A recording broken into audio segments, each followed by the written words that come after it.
Hujambo, welcome to Swahili with Ibrahim.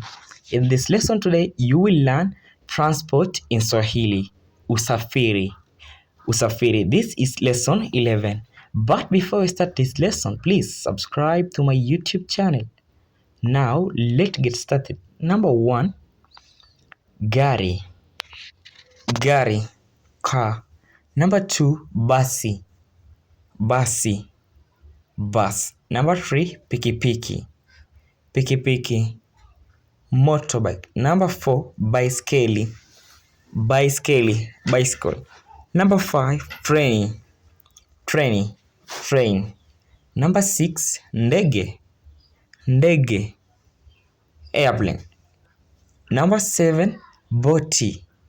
Boat. Number 8, taxi. Taxi.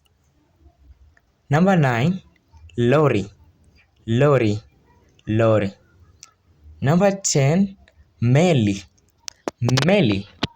Ship. Now, don't forget to subscribe to my YouTube channel. For more options, you can contact me on WhatsApp +254 769 00 1669.